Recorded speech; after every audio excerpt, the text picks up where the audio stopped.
Hello guys, आप सभी का हमारे यूट्यूब चैनल नीलम क्लासेस में स्वागत है। हम आपके लिए लेकर आए हैं ईवीएस के कुछ मोस्ट इंपॉर्टेंट क्वेश्चन जो आपके प्रीवियस एग्जाम में पूछे जा चुके हैं। हम उन्हीं क्वेश्चन को डिस्कस करते हैं जो आपके सीजे एग्जाम में आपको देखने को मिलेंगे। तो आज हम ईवीएस में एनसीईआरटी और पेडागोजी दोनों के क्वेश्चन डिस्कस करेंगे। तो चलिए शुरू करते हैं। हमारा फर्स्ट क्वेश्चन क्या कहता है, हरियाणा के सीमांतवर्ती राज्य हैं। क्या कहता है, हरियाणा के सीमांतवर्ती राज्य हैं, यानी कि हरियाणा के समीप कौन कौन से राज्य हैं। ऑप्शन ए कहता है हिमाचल प्रदेश, पंजाब, बिहार। ऑप्शन बी कहता है बिहार, पंजाब, उत्तर प्रदेश। ऑप्शन सी कहता है हिमाचल प्रदेश, राजस्थान, उत्तर प्रदेश। ऑप्शन डी कहता है उत्तर प्रदेश, उत्तराखंड और मध्य प्रदेश।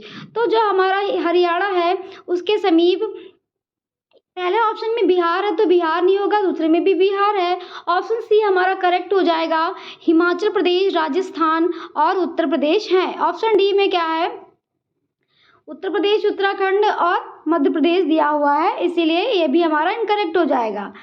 ऑप्शन सी हमारा करेक्ट हो जाएगा, हिमाचल प्रदेश, राजस्थान और उत्तर प्रदेश। आगे देखते हैं अपना अगला क्वेश्चन।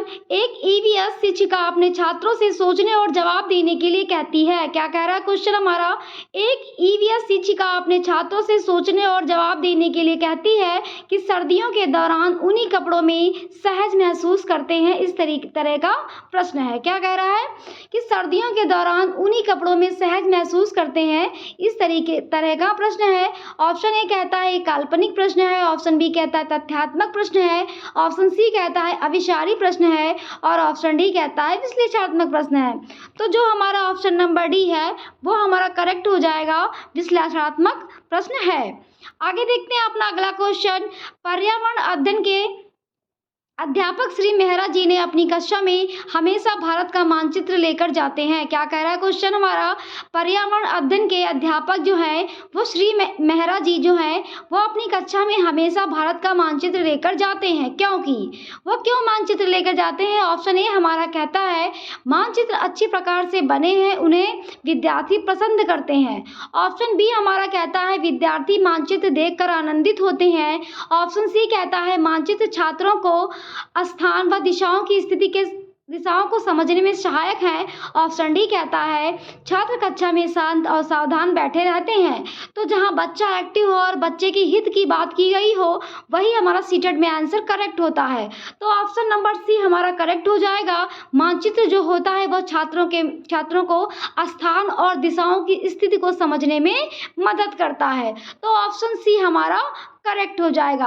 आगे देखते हैं अपना अगला क्वेश्चन। निम्नलिखित में से कौन सा एक पर्यावरण अध्ययन के अध्यापक के लिए ईवीएस कक्षा को प्रभावशाली बनाने में सहायक होगा। क्या कह रहा है, जो ईवीएस है ईवीएस कक्षा को प्रभावशाली बनाने में कौन सा इसमें सहायक होगा। ऑप्शन ए कहता है विद्यालय का बगीचा, ऑप्शन बी कहता है संप्रेषणात्मक तकनीकी, ऑप्शन सी कहता है सूचना व संप्रेषण तकनीकी और ऑप्शन डी कहता है विद्युत उपकरण व टेलीविजन। तो जो पहला ऑप्शन है हमारा विद्यालय का बगीचा यानी कि गार्डन ऑफ स्कूल, तो ये तो हमारा करेक्ट है। ऑप्शन बी कहता है संप्रेषण प्रक्रिया, तो एक तरफ की बात नहीं करेंगे। ऑप्शन सी हमारा करेक्ट हो जाएगा, सूचना व संप्रेषणात्मक तकनीक यानी कि इंफॉर्मेशन कम्युनिकेशन टेक्नोलॉजी की बात यहाँ पे करेंगे, यानी कि ऑप्शन ए हमारा और ऑप्शन सी हमारा करेक्ट हो जाएगा। अब ऑप्शन में देखेंगे, ऑप्शन ए हमारा कहता है कि केवल ए और सी सही है, तो यही आंसर हमारा करेक्ट हो जाएगा क्योंकि केवल ए और सी हमारा सही था। आगे देखते हैं अपना अगला क्वेश्चन। अर्जुन अक्सर यानी कि अर्जुन जो है अक्सर यानी कि जो अर्जुन है वो एक शिक्षक है। पर्यावरण अध्ययन की कक्षा में विद्यार्थियों से खेल के मैदान में लौटते हुए क्या देखा कि उनके विषय में रोचक प्रश्न पूछते हैं। इस प्रकार वे विद्यार्थी के किस कौशल का आकलन करते हैं। क्या कह रहा है, अर्जुन जो अक्सर यानी कि अर्जुन जो एक शिक्षक हैं, पर्यावरण अध्ययन की कक्षा में विद्यार्थियों से खेल के मैदान से लौटते हुए क्या देखा कि उसके विषय में रोचक प्रश्न पूछते हैं। इस प्रकार वे विद्यार्थी के किस कौशल का आकलन कर रहे हैं। ऑप्शन ए कहता है श्रवण कौशल, ऑप्शन बी कहता है चिंतन कौशल और ऑप्शन सी कहता है अवलोकन और ऑप्शन डी कहता है संवेगात्मक कौशल। तो यहाँ पे क्या हो रहा है कि ऑब्जर्वेशन की बात यहाँ पे हो रही है। ऑब्जर्वेशन स्किल जो होगा वो हमारा करेक्ट आंसर होगा। यानी कि जहाँ पर बच्चा एक्टिव हो और बच्चा जो है करके सीखे, बच्चे के हित की बात की गई हो, वो हमारा करेक्ट हो। क्योंकि बच्चे जानते हैं, खेल के मैदान में गए होंगे, वहाँ उन्होंने देखा होगा, तो वहाँ पे बहुत कुछ जो जो चीज़ें उन्होंने सीखी होंगी, फिर उन्हीं से रिलेटेड वो विषय पर चर्चा हो रही है। तो ऑप्शन सी हमारा करेक्ट हो जाएगा। ऑब्जर्वेशन की यहाँ पे बात हो रही थी। तो यहाँ पे कौन सा कौशल विकसित होगा? अवलोकन कौशल, यानी कि ऑब्जर्वेशन स्किल। ऑप्शन सी हमारा करेक्ट हो जाएगा। आगे देखते हैं अपना अगला क्वेश्चन। प्राथमिक स्तर के लिए कौन सी विधि पर्यावरण अध्ययन शिक्षण के लिए अच्छी नहीं है? क्या पूछ रहा है हमारा ऑप्शन क्वेश्चन हमारा क्या कहता है? प्राथमिक स्तर के लिए कौन सी विधि पर्यावरण अध्ययन शिक्षण के लिए अच्छी नहीं है, यानी कि वो निगेटिव यहाँ पे पूछ रहा है। ऑप्शन ए कहता है विद्यार्थी को अवलोकन के लिए कहना, तो अभी हमने आपको पिछले क्वेश्चन में बताया कि अवलोकन तो हमारा करेक्ट आंसर है। ऑप्शन बी कहता है कक्षा अध्यापन में प्रत्यय तथ्य देना। क्या कह रहा है ऑप्शन बी? कक्षा अध्यापन में प्रत्यय तथ्य देना, यदि रटने की कोई बात नहीं होती है। क्या होता है? रटने की कोई, प्राथमिक स्तर पर रटने की कोई बात नहीं होती है। ऑप्शन बी सी भी देख लेते हैं। क्षेत्र भ्रमण, तो हाँ क्षेत्र भ्रमण पे बच्चा जाएगा, वो देखेगा, रियल चीज़ों को देखेगा, तो क्या होगा? जहाँ पे बच्चा एक्टिव हुआ है, आंसर हमारा करेक्ट होता है। ऑप्शन डी भी क्या कहता है? लघु चलचित्र दिखाना, तो ये भी हमारा करेक्ट है, ये भी, इसमें भी बच्चा हमारा एक्टिव है। ऑप्शन बी हमारा इनकरेक्ट है। जो इनकरेक्ट यानी कि निगेटिव पूछ रहा था, तो निगेटिव ही आंसर हमारा करेक्ट होगा। कक्षा के अध्यापन में प्रत्यय तथ्य देना, यानी कि रटने की कोई बात नहीं की गई, रटने पर कोई बल नहीं देना चाहिए प्राथमिक कक्षा में, तो ऑप्शन बी हमारा करेक्ट हो जाएगा। आगे देखते हैं अपना अगला क्वेश्चन। श्रीमती मनीषा पर्यावरण अध्ययन के शिक्षण के लिए अच्छा वातावरण बनाना चाहती हैं, वे योजना बनाती हैं। क्या कह रहा है? श्रीमती मनीषा पर्यावरण अध्ययन के शिक्षण के लिए अच्छा वातावरण बनाना चाहती हैं, वे योजना बनाती हैं। ऑप्शन ए कहता है सप्ताहांत के अतिरिक्त कक्षा लेना, यानी कि सप्ताह के अंतिम में मतलब अतिरिक्त कक्षाएं लेना। ऑप्शन बी कहता है विद्यार्थी को लिखित सामग्री देना। ऑप्शन सी कहता है उनके द्वारा दी गई सामग्री को याद करना। ऑप्शन डी कहता है आसपास के क्षेत्र के सर्वे का आयोजन करना। तो जहाँ पे बच्चा एक्टिव होगा वही हमारा आंसर करेक्ट होगा, तो डी आंसर ही हमारा करेक्ट हो जाएगा। आसपास के क्षेत्र के सर्वे का आयोजन करना, यानी कि बच्चों को ले जाना और वहाँ पर रियल चीज़ों को दिखाना। ऑप्शन सी में क्या था? याद करना, और लिखित सामग्री की भी नहीं और अतिरिक्त कक्षाओं की भी इनको जरूरत नहीं है। ऑप्शन डी हमारा करेक्ट हो जाएगा। आगे देखते हैं अपना अगला क्वेश्चन। पर्यावरण अध्ययन शिक्षण उपागम का अनुसरण करता है। क्या कह रहा है? पर्यावरण अध्ययन शिक्षण उपागम का अनुसरण करता है।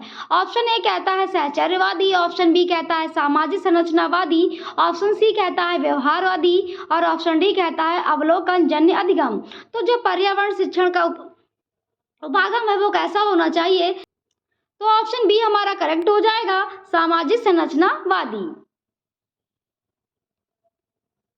आगे देखते हैं अपना अगला क्वेश्चन। निम्नलिखित में से किसने मटर के पौधे के साथ प्रयोग किया और पाया कि मटर के पौधे में कुछ लक्षण होते हैं जो जोड़े में आते हैं, जैसे खुरदरा या चिकना, लंबा या छोटा, पीला या हरा।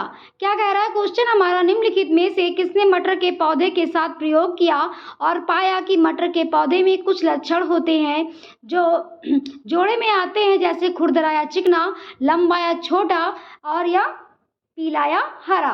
तो ऑप्शन ए कहता है Gregor John Mendel. Option B कहता है जॉन मिस्टल। ऑप्शन सी कहता है चार्ल्स डार्विन। ऑप्शन डी कहता है डॉक्टर एस स्वामीनाथन। तो ऑप्शन ए हमारा करेक्ट हो जाएगा। या किसने किया? Option number A Geiger John Mendel. आगे देखते हैं अपना अगला क्वेश्चन। कांसा यानी कि ब्रॉन्ज एक मिश्रित है जिसे निम्नलिखित में से जिन्हें पिघलाकर बनाया जाता है। क्या कह रहा है? कांसा ब्रॉन्ज एक है, मिश्रित है, जिसे निम्नलिखित में से जिन्हें पिघलाकर बनाया जाता है। ऑप्शन ए कहता है टिन और कॉपर को। ऑप्शन बी कहता है कॉपर और जिंक को। ऑप्शन सी कहता है एल्यूमिनियम और जिंक को, और ऑप्शन डी कहता है जिंक और टिन को। तो ऑप्शन ए हमारा करेक्ट हो जाएगा,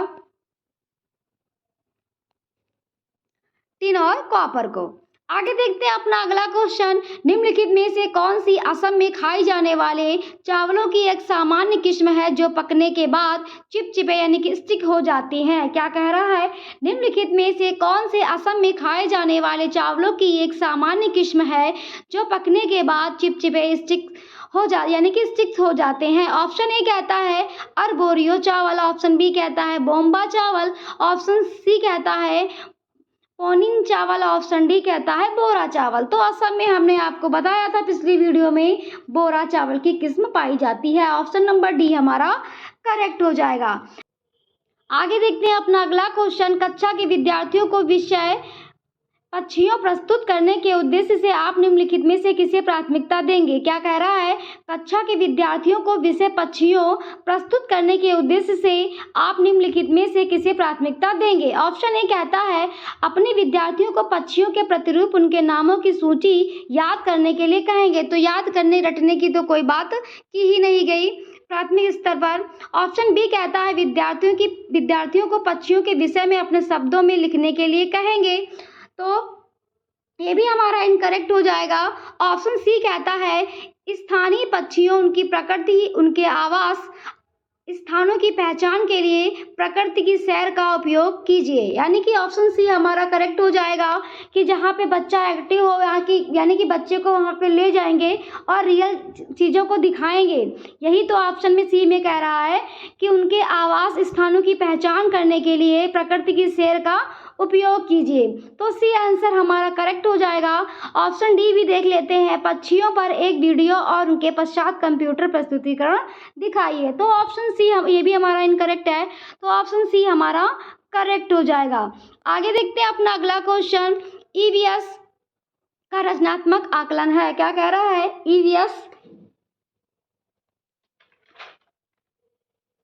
ईवीएस का रचनात्मक आकलन है। यानी कि क्या कह रहा है? फॉर्मेटिव असेसमेंट की यहाँ पे बात हो रही है। फॉर्मेटिव असेसमेंट होता है वह एक्टिविटीज़ बेस्ड होता है। कैसा होता है? एक्टिविटीज़ बेस्ड होता है जिसमें फीडबैक की बात होती है। क्या होता है? जिसमें फीडबैक की बात होती है। और जो हमारा होता है क्या होता है? Summative assessment. तो समेटिव असेसमेंट में ये होता है कि कितना सीखा गया, मतलब क्या होता है? इंड, यानी कि कितना सीखा गया। तो वहाँ पे क्या होता है?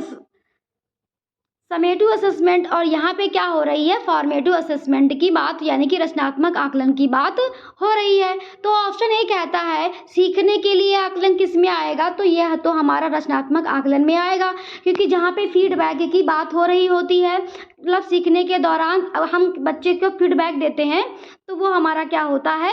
Assessment for learning. Option B कहता है सीखने का आकलन। तो ये सीखने का आकलन हमारा नहीं होगा, ये क्या होता है? Summative assessment. क्या होता है? कि कितना सीखा गया, वो हमारा क्या होता है? Summative assessment. और ऑप्शन सी देख लेते हैं। सीखने के रूप में आकलन। तो ये हमारा क्या होता है? Assessment as learning. तो असेसमेंट एज लर्निंग वो होता है जहाँ पे सेल्फ या पीयर के द्वारा, यानी कि खुद के द्वारा टेस्ट लेना या अपने सहपाठी के द्वारा टेस्ट लेना, ये होता है सीखने के रूप में आकलन, यानी कि असेसमेंट एज लर्निंग।